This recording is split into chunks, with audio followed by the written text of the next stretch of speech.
Corona महामारी के हाहाकार के बीच एक बहुत बड़ी राहत की खबर भारत से ही आई है। दुनिया का सबसे बड़ा मालवाहक विमान भारत आ चुका है। एंटोनोव 124 ब्रिटेन से कोरोना महामारी से लड़ने के लिए राहत सामग्री लेकर दिल्ली के हवाई अड्डे पर उतर चुका है।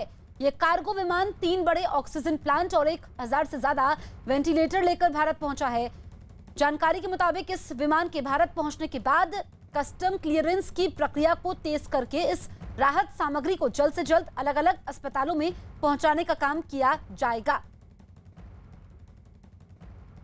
न्यूज 18 इंडिया लगातार आपको एक्सक्लूसिव दृश्य दिखा रहा है। भारत के अंतर्राष्ट्रीय एयरपोर्ट नई दिल्ली से T3 पर हम आ पहुंचे हैं, टारमैक पर, जहां पीछे आप देख सकते हैं दुनिया का सबसे बड़ा cargo military transport aircraft Antonov 124 आ पहुंचा है। और साथ ही आप देख सकते हैं कि इसमें 3 मैसिव ऑक्सीजन जनरेटर्स पहुंचे हैं और 1000 के करीब वेंटिलेटर्स भी यूनाइटेड किंगडम से पहुंचे हैं। आप देखते हैं इस एंटोनोव 124 की खासियत यह है कि जो उसकी नोज है वो ऊपर की ओर जा सकती है। खास तौर पर जो ट्रांसपोर्ट एयरक्राफ्ट देखे गए हैं वो एयरफोर्स के भी है, बाकी दुनिया भर में उनमें ऐसी खासियत नहीं है। आप देख सकते हैं कॉकपिट अंदर है, लेकिन इसका जो नोज है वो ऊपर जा सकता है। और ये देखिए ये कैसे खुल रहा है। और इसके अंदर जो जायंट कार्गो है, मैसिव कार्गो है, कई टनों का, 40 टन का एक कहा जा रहा है कि ऑक्सीजन जनरेटर है, जो कई हजारों लोगों की जो है मदद करेगा। सिर्फ राष्ट्रीय कैपिटल राजधानी नई दिल्ली में ही नहीं बल्कि पूरे भारतवर्ष में। आप देख सकते हैं कि अंदर इसके क्रू के लोग हैं जो कि तकनीकी जितनी भी सहायता अभी कर रहे हैं और तकनीकी जो एक बार स्टेप्स हैं वो ले रहे हैं ताकि पूरा ये जो एयरक्राफ्ट है इसको एक जो है ट्रॉली की तरह नीचे की ओर आया जाए और उसके बाद जो हाई डेंसिटी और हाई जो सारा लगेज है और जो सारा कार्गो है उसको बाहर लाया जाएगा। तो बहुत ही महत्वपूर्ण मदद यूनाइटेड किंगडम से भारत की ओर। आप देख सकते हैं ये सारे वेंटिलेटर हैं जो सामने नजर आ रहे हैं और उसके पीछे 3 बड़े ऑक्सीजन जनरेटर हैं जो कल ESIC अस्पताल झिलमिल में लेके जाएगा। कल सुबह से ही भारत सरकार के सूत्र हमें कह रहे हैं कि ये ऑक्सीजन जनरेटर जो है लोगों की सहूलियत के लिए ESIC अस्पताल में ले लिया जाएगा। तो बहुत ही महत्वपूर्ण कदम भारत के लिए। कई विमान ऐसे ही आ रहे हैं, लेकिन ये सबसे महत्वपूर्ण इसलिए क्योंकि दुनिया भर का सबसे बड़ा कार्गो मिलिट्री ट्रांसपोर्ट एयरक्राफ्ट है। सोवियत के एरा में भी, कोल्ड वॉर में इसको इस्तेमाल किया जाता था और एंटोनोव 124 नई दिल्ली की भूमि पर आ पहुंचा है। लेकिन त्रासदी अभी भी जारी है, लोग अभी भी मर रहे हैं, लोग अभी भी कोरोना वायरस पैंडेमिक से जूझ रहे हैं। तो खासकर ये मदद उन लोगों के लिए जो अभी भी बेड का सहारा ले रहे हैं, ऑक्सीजन का सहारा ले रहे हैं नई दिल्ली और बाकी राज्यों में। इंटरनेशनल एयरपोर्ट नई दिल्ली से वीडियो जर्नलिस्ट प्रमोद कुमार के साथ आदित्य राज कौल, न्यूज 18 इंडिया के लिए। ब्रिटेन ने विमान से 1000 वेंटिलेटर और 3 ऑक्सीजन प्लांट भेजे हैं। इसके अलावा दूसरे मेडिकल उपकरण भी ब्रिटेन ने संकट में भारत भेजे। न्यूज 18 इंडिया पर आप ये एक्सक्लूसिव दृश्य देख सकते हैं टारमैक से, जो इंटरनेशनल एयरपोर्ट, अंतर्राष्ट्रीय एयरपोर्ट है नई दिल्ली का, वहां के T3 टर्मिनल पर ये दुनिया का सबसे बड़ा कार्गो मिलिट्री एयरक्राफ्ट आ पहुंचा है और अब अनलोड हो रहा है दुनिया का सबसे बड़ा जो ऑक्सीजन प्लांट है। आप देख सकते हैं 3 ऐसे प्लांट यूनाइटेड किंगडम ने भारत के लिए इंटरनेशनल एड के तौर पर भेजे हैं जब कोरोना वायरस के नंबर जो हैं बहुत ही बढ़ रहे हैं। नई दिल्ली में 4 लाख से ज्यादा केस हर दिन आ रहे हैं, 4000 से लोग ज्यादा की मृत्यु भी हो रही है। दिल्ली खासकर जो है इस त्रासदी से जूझ रहा है। आप देख सकते हैं ये ऑक्सीजन प्लांट जो है इस ट्रक पर रखा जा रहा है, अनलोड किया जा रहा है और इसको इमीडिएटली विदाउट एनी जो है ब्यूरोक्रेटिक डिलेज या रेड टेपिज्म लिया जाएगा अस्पतालों में। 3 महत्वपूर्ण अस्पताल हैं दिल्ली में जिनमें इसको इमीडिएटली रश किया जाएगा। जैसे ही ये ट्रक में ये सामान आ जाएगा इसको बाहर लिया जाएगा, कस्टम्स इमीडिएटली क्लियर करेगी और NDRF को सौंप देगी। NDRF इंश्योर करेगा कि कुछ ही घंटों में ये अस्पताल भी पहुंच जाए और 12 से 24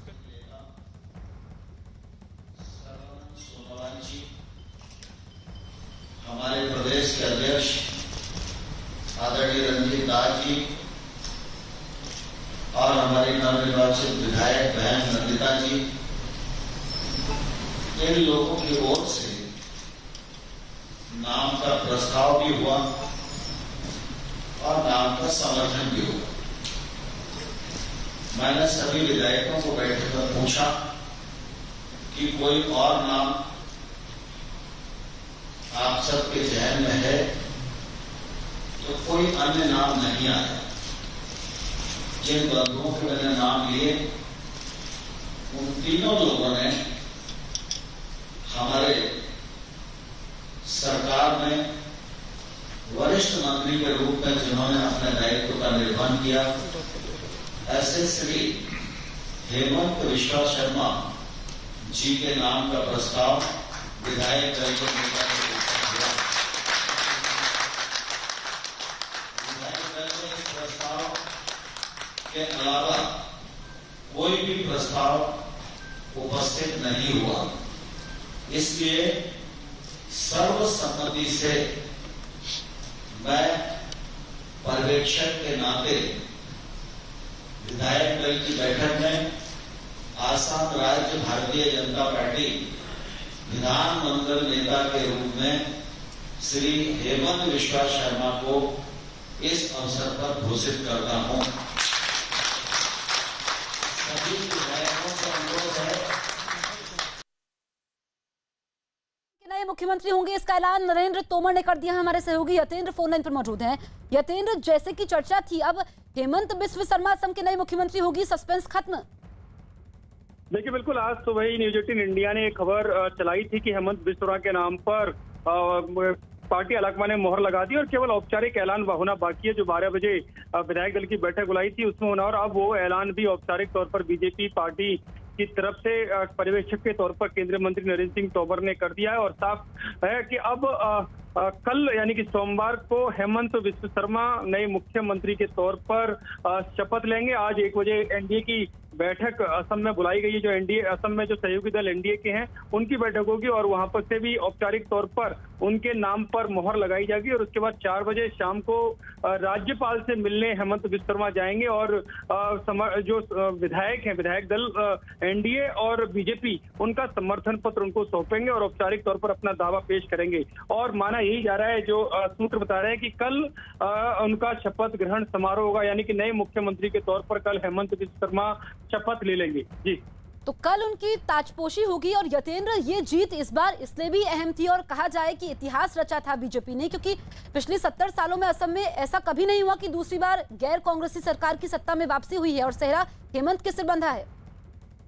देखिए, बिल्कुल ये काफी बड़ी जीत बीजेपी के लिए माना जा रहा है, क्योंकि लगातार दूसरी बार जीतना अपने आप में किसी भी पार्टी के लिए बड़ी उपलब्धि हुई है, खासकर असम का जो राजनीतिक इतिहास रहा है। तो ऐसे में इसको और ज्यादा इसकी महत्वता अपने आप में बढ़ जाती है। लेकिन मुख्यमंत्री पद को लेकर बड़ी कशमकश का दौर चला बीजेपी में और कल पार्टी आलाकमान ने दोनों ही नेताओं को, जो वर्तमान मुख्यमंत्री थे सर्बानंद सोनोवाल, उनको भी बुलाया और हेमंत बिस्वा शर्मा को भी बुलाया, क्योंकि दोनों ही तरफ से लगातार दावेदारी पेश की जा रही थी कि सर्बानंद सोनोवाल का कहना यही था, जो उनका दावा था कि उनके मुख्यमंत्री पर रहते हुए ही बीजेपी को इतनी बड़ी जीत एक बार फिर से मिली है। लेकिन वहीं हेमंत बिस्वा शर्मा ने साफ तौर पर पार्टी आलाकमान को मैसेज दे दिया है, ताकि उनके चुनावी रणनीतिक कौशल की वजह से और जो उनके जो टिकटों में बंटवारे में भूमिका रही उनकी वजह से ही एक बड़ी जीत मिली है। और दोनों ही के अपने अपने दावे थे, लेकिन आपको क्या लगता है कि सेकेंड टर्म में क्यों हेमंत बिस्वा शर्मा सर्बानंद सोनोवाल से आगे निकल गए? देखिए, जहां तक हेमंत बिस्वा शर्मा की बात करें, हेमंत बिस्वा शर्मा अपने आप में एक बड़ा चेहरा असम की राजनीति में जाना जाता है। वो कांग्रेस को भी छोड़कर इसी वजह से आए थे कि उनको मुख्यमंत्री बनना था, उनकी महत्वाकांक्षा थी। और इस बात को तत्कालीन बीजेपी अध्यक्ष अमित शाह ने इस बात को समझा और उन्होंने हेमंत बिस्वा शर्मा को अपनी पार्टी में शामिल कराया, क्योंकि अमित शाह समझते थे कि हेमंत बिस्वा शर्मा काफी दमदार नेता हैं और उनका प्रभाव कई असम की ज्यादातर सीटों पर उनका प्रभाव है। और केवल असम नहीं, नॉर्थ ईस्ट में जितने भी राज्य हैं उन सभी पर उनका खासा प्रभाव है। इसको लेकर जो चुनाव की रणनीति बनाई गई थी वो हेमंत बिस्वा शर्मा को साथ रखकर बनाई गई। तो शायद यही कारण था कि चुनाव से पहले मुख्यमंत्री सर्बानंद सोनोवाल के होने के बावजूद भी उनको मुख्यमंत्री पद का चेहरा घोषित नहीं किया गया। हेमंत बिस्वा शर्मा को हर राजनीतिक लहजे से हर महत्वपूर्ण जो टीम होती है बीजेपी की उसमें रखा गया और उनको आगे रखकर ये चुनाव लड़ा गया। और जो लोकल सपोर्ट है खासकर वो भी हेमंत बिस्वा शर्मा के साथ था। खासकर जो बीजेपी के राष्ट्रीय महासचिव है, जो असम से सांसद हैं दिलीप सेकिया, वो खुलकर हेमंत बिस्वा शर्मा के साथ आगे थे, जिसकी वजह से लोकल आरएसएस भी हेमंत बिस्व शर्मा के साथ खड़ा हुआ नजर आया। और जो जहां तक अब बड़े महत्वपूर्ण जो रीजन की अगर बात करें तो यही था कि जो बीजेपी के कोर मुद्दे होते हैं उनको लेकर हेमंत बिस्व शर्मा ने साफ कर दिया था और अपनी कार्यशैली से दिखा दिया था कि अगर वो बड़े फैसले ले सकते हैं जो संघ चाहता है, जो बीजेपी चाहती है, तो हेमंत बिस्व शर्मा उसमें हिचकिचाएंगे नहीं। और शायद यही एक बड़ा फैक्टर रहा कि उनकी स्पष्ट कार्यशैली को देखते हुए इस बार बीजेपी आलाकमान ने उनके नाम पर मोहर लगाई। यतेंद्र, और जो सर्बानंद सोनोवाल थे, क्योंकि एक हफ्ता हो चुका है चुनावी नतीजों को आज, और नतीजे आने के बाद लगातार वो भी अपनी दावेदारी ठोक रहे थे, तो दोनों बड़े नेताओं के बीच में कोई मतभेद ना हो तो क्या सोनोवाल को कोई और जिम्मेदारी सौंपी जा सकती है? देखिए, बिल्कुल जिस तरह से घमासान मुख्यमंत्री पद को लेकर मचा हुआ था, उसको देखते हुए बीजेपी आलाकमान खुद बीजेपी अध्यक्ष जेपी नड्डा और गृह मंत्री अमित शाह ने कमान संभाली। कल दिन भर बैठकों का दौर चलता रहा। राष्ट्रीय संगठन मंत्री बीएल संतोष भी इस मीटिंग में रहे और एक एक करके दोनों ही नेताओं को बीजेपी अध्यक्ष जेपी नड्डा के घर पर बुलाया गया। सबसे पहले हेमंत बिस्व शर्मा को बुलाया गया, उनकी दावेदारी पर बातचीत हुई और जो राजनीतिक हालात है उनको देखते हुए हेमंत बिस्व शर्मा को फिर सर्बानंद सोनोवाल के सामने बैठाया गया। सर्बानंद सोनोवाल को समझाया गया कि पार्टी के हित में और राज्य के हित में। कल तो माथापच्ची चली है, तो क्या सर्बानंद सोनोवाल अब केंद्र में आ सकते हैं? देखिए, बिल्कुल जो आपने जो सवाल किया वो यही था कि सर्बानंद सोनोवाल को पार्टी आलाकमान का मैसेज बताया गया है कि पार्टी चाहती है कि वो इस्तीफा दे और उसके बाद सर्बानंद सोनोवाल को एक तरह से संतुष्ट किया गया कि उनकी भूमिका मुख्यमंत्री पद से इस्तीफा होने के बाद खत्म नहीं की जाएगी। उनको सेंटर में महत्वपूर्ण भूमिका दी जाएगी। जो सूत्र बता रहे हैं उनको कैबिनेट मंत्री बाद में जब भी मोदी मंत्रिमंडल का विस्तार होगा उन्हें कैबिनेट मंत्री बनाकर यहाँ दिल्ली में लाया जाएगा। इससे पहले भी जब मुख्यमंत्री बनने से पहले भी वो मोदी सरकार का हिस्सा थे। तो अब सूत्रों का यही दावा है कि एक बार फिर से सर्बानंद सोनोवाल को मोदी मंत्रिमंडल में जगह दी जाएगी। जी ठीक है यतेंद्र, तो इस वक्त की सबसे बड़ी खबर असम से है। यहाँ पर हेमंत बिस्व शर्मा अगले मुख्यमंत्री होंगे। कल उनकी ताजपोशी होगी, शपथ ग्रहण होगा और जो एक हफ्ते से सस्पेंस जारी था वो अब खत्म हो चुका है।